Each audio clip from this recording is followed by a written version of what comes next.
नमस्तुभ्यम नमस्तुभ्यम नमाम्यहम मम सहोदर है आर्य राष्ट्र के रहने वाले मेरे हम उम्र भाइयों, आप सभी को मेरा नमस्कार। स्वागत है आप सभी का अपने पसंदीदा प्रोग्राम नाड़ी वैद्य कायाकल्प के अंदर। आज हम बात करते हैं खून की गंदगी। अगर खून आपका गंदा हो जाता है तो इसे हम कैसे साफ करें। उससे पहले हमें यह समझना होगा कि खून गंदा होता क्यों है, क्योंकि जब तक आपको रोग के कारण का ही नहीं पता चलेगा आप कैसे ठीक करेंगे। तो पहले हमें यह जानना चाहिए कि खून गंदा क्यों होता है। पहला कारण, आप ठीक समय पर अगर भोजन नहीं करते, समय पर भोजन न करने से आपका खून खराब हो जाता है। ज़्यादा चिंता करने से खून खराब हो जाता है। अगर लीवर अच्छे से काम ना करे तो भी खून खराब हो जाता है, और किडनी काम ना करे तो भी हमारा, क्योंकि किडनी जो है खून को साफ करती है, तो भी हमारा खून खराब हो जाता है। तो आज हम बात करेंगे खून खराब होना, जिससे शरीर पर फोड़े फुंसी हो जाती हैं, झाइयाँ आ जाती हैं, या कील मुहासे बन जाते हैं, या खून खराब होने से बाल झड़ने लग जाते हैं। खून खराब होने से त्वचा काली होकर के नरम वेरिकोज पैदा हो जाता है। तो इस तरह की अगर आपको समस्या है, और इसका पहले तो कारण जानिए कि इन समस्याओं का कारण क्या है, क्यों आपका खून खराब हुआ, जिनसे ये रोग पैदा होते हैं। जो व्यक्ति भोजन के बीच में पानी नहीं पीते, उससे खून गाढ़ा, खाया हुआ भोजन आहार जो है गाढ़ा होता है, और वह छोटी आंत एब्जॉर्ब नहीं कर पाती। और जब उस रक्त को छोटी आंत एब्जॉर्ब नहीं करती है तो शरीर के अंदर गर्मी बढ़ जाती है।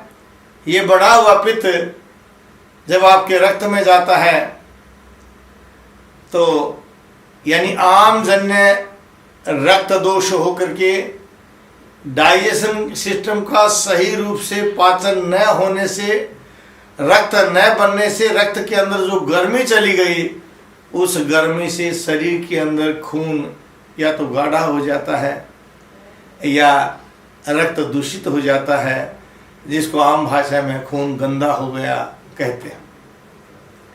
अति सनिग्धात शीत उष्ण अकर्म सेवनात् अधस्सनात् अजीर्णात् दिवा स्वपनात् दिवा भुंजात् अति संताप क्रोध शोकस्तथा। शास्त्र कहते हैं जो ज़्यादा तली हुई चीज़ों का प्रयोग करते हैं, तेल की तली हुई चीज़ों का, घी की तली हुई चीज़ों का जो ज़्यादा प्रयोग करते हैं, जैसे परांठा वगैरह ज़्यादा खाते हैं, पूरी ज़्यादा खाते हैं, बाजार की चीज़ें ज़्यादा प्रयोग करते हैं, तो उनका खून गंदा हो जाता है। जो गरम गरम चपाती या चावल के साथ ठंडे जल का प्रयोग करते हैं, या जो आप आहार ले रहे हैं उसके साथ ड्रिंक्स वगैरह का प्रयोग करते हैं, ठंडे पेय जो आप प्रयोग करते हैं ना, ये सभी आपके खून को गंदा करते हैं, खून को गाढ़ा कर देते हैं। दिन के सोने से भी खून गाढ़ा हो जाता है, खून में गंदगी हो जाती है, और दिन के खाने से भी रक्त दोष पैदा हो जाता है, एलर्जी बन जाती है, चेहरा काला पड़ जाता है, और शरीर के अंदर या ये कहिए कि गुप्त स्थानों में खुजली पैदा हो जाती है, पसीने में स्मेल आने लग जाती है, क्योंकि गर्मी आपकी पित्त में आ गई, और वो पित्त जो है विकृत होकर के आपके रक्त में आ गया, और रक्त ने दूषित होकर के आपके अंगों को प्रभावित कर दिया, त्वचा को प्रभावित किया। तो त्वचा को प्रभावित करने से ये रोग पैदा हो गए। लेकिन ये नहीं है कि आपका खून जो गंदा हो गया वो है बाहरी त्वचा को ही प्रभावित करता है, क्योंकि पूरे शरीर का निर्माण तो रक्त ही करता है। पूरे शरीर में एक ताकत का काम, एनर्जी का काम या संजीव पोषण का काम रक्त करता है। तो अंदरूनी अंगों में भी जाता है तो अलग अलग प्रभाव हो जाता है।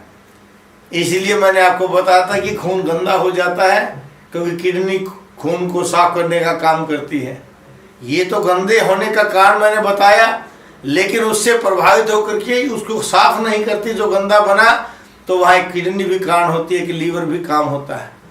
इसलिए अलग अलग समय पर आपको ये बात बताई जाएगी।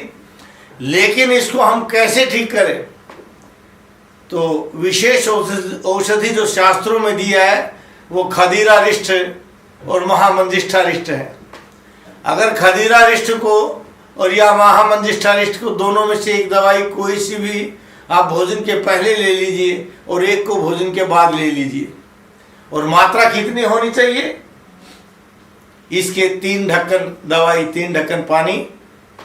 पानी की मात्रा बढ़ा सकते हैं क्योंकि गर्मी ज़्यादा है, आपको लगता है कि इनको लेने से शरीर के अंदर कुछ एसिड बढ़ रहा है, तो इनकी मात्रा कम कर दीजिए। खदीरारिष्ट और महामंजिष्ठारिष्ट में मंजिष्ठ का विशेष योग है। महामंजिष्ठा में मंजिष्ठ जो है बेहद रक्त शोधक है और बल्य भी है और हृदय को भी ताकत देता है। खदीर में खैर मुख्य द्रव्य है जिसको कैर भी कहते हैं। यह रक्त शोधक भी है, बल्य भी है, हृदय को ताकत भी देता है। यह योग कहिए कि ये दोनों चीज़ें आपके शरीर के अंदर इम्यूनिटी पावर को भी देती। रक्त को शुद्ध करके फोड़े फुंसी और जो त्वचा काली हो गई है उसको साफ करने में आपका काम करेगी। रक्त अशुद्ध होने से जो पैर मोटे हो गए हैं, जिसको आप फाइलीरिया कहते हैं, वह रोग अगर बन गया है तो ये उसको भी दूर करता है। रक्त के गंदा होने से नसें जब रुक जाती हैं तो गैंग्रीन का जो रोग बनता है, तो गैंग्रीन को भी ये दूर कर देती है, खदीरारिष्ट और महामंजिष्ठारिष्ट। इसके साथ अगर आप आरोग्यवर्धनी वटी का प्रयोग करते हैं तो आरोग्यवर्धनी वटी को उसके साथ लेने से आरोग्यवर्धनी आपकी आंतों के अंदर जमे हुए मल को छिद्रों के द्वारा निकाल करके उस मल को मल द्वार से बाहर कर देगी, क्योंकि यह और ज़्यादा काम करती है। तो मंजिष्ठा के साथ भी आप आरोग्यवर्धनी वटिका और महामंजिष्ठा के साथ भी आरोग्यवर्धनी वटिका प्रयोग कर लीजिए, आपके गाढ़े खून को ये ठीक करेगी। और अगर आप इसके साथ रसमाणिक्य का भी प्रयोग करते हैं, क्योंकि रसमाणिक्य के अंदर सिंदूर होता है और वो थोड़ा गर्म तासीर का हो जाता है, तो आप रसमाणिक्य का अगर प्रयोग करते हैं तो जो मोटे व्यक्ति हैं या फाइलेरिया के रोगी हैं उनमें, या जो कफज प्रकृति के रोगी हैं, उनको पतला भी करेगा, उनके बढ़े हुए मांस को भी ठीक करेगा और उनके खून के गाढ़ेपन को दूर करेगा। हम पिछले 36 वर्षों से खदीरारिष्ट का प्रयोग रक्त शोधन में करते हैं। जो बच्चे कहते हैं कि बार बार फुंसियाँ बन जाती हैं, चेहरे पर गड्ढे से हो गए हैं, जिसको आप आम भाषा में कील मुहासे कहते हैं, ये कील मुहासों को तुरंत दूर कर देता है। हमारे यहाँ जब रोगी आता है एक बार ठीक हो जाता है तो दोबारा नहीं बनते, क्योंकि वो परहेज करते हैं। परहेज आपको भी करना होगा, चाय नहीं पीनी है, कॉफ़ी नहीं लेनी है। अंडा, मांस, मछली, गोश्त वगैरह सब गर्म चीज़ें होती, गर्म नहीं लेनी चाहिए। और अच्छे घी का प्रयोग करना चाहिए। गाय का घी मिल जाता तो बहुत उत्तम है, भैंस का घी भी आपके लिए लाभकारी है, लेकिन इसको दाल या सब्जी में डालकर प्रयोग कीजिए। रोटी में डालकर इसका प्रयोग किया जाता है, लेकिन जो आप भूनकर इसका प्रयोग करते हैं वो नहीं करना चाहिए। इनका क्योंकि पथ्य है सेविना किम भेषजम, अपथ्य है सेविना किम भेषजम। अगर आप परहेज से रहेंगे तो औषधि की आवश्यकता नहीं है, और अगर आप बदपरहेजी करेंगे तो कोई औषधि काम नहीं करेगी। आपको परहेज रखना चाहिए। परहेज यही है कि सुबह 9 बजे से पहले भोजन कर लीजिए और शाम का भोजन भी 4 से 9 के बीच में कीजिए। दिन में भोजन मत कीजिए, भोजन के बीच में आप पानी पीजिए। मुहुर्मुहु वारम वारम वा जिह्वाम प्रक्षालनम कृत्वा भोजनम कृतव्यम। बार बार जिह्वा को धोते हुए, मुख को साफ करते हुए घूंट घूंट करके पानी पिएंगे तो खून गंदा नहीं होता है। वैसे आप अगर 7 शीशम के पत्ते, 7 नीम के पत्ते सुबह सुबह चबा करके खा जाते हैं तो वहाँ भी आपका खून शुद्ध हो जाता है। ऐसी वीडियो आपको हम बनाते रहेंगे, समझाते रहेंगे कि किस रोग में आप कौन सी दवाई का कैसे और कितना प्रयोग करना चाहिए। उनका सही ढंग से प्रयोग करके आप स्वास्थ्य लाभ को प्राप्त कीजिए, अपने रोगों से अपनी निवृत्ति पाइए।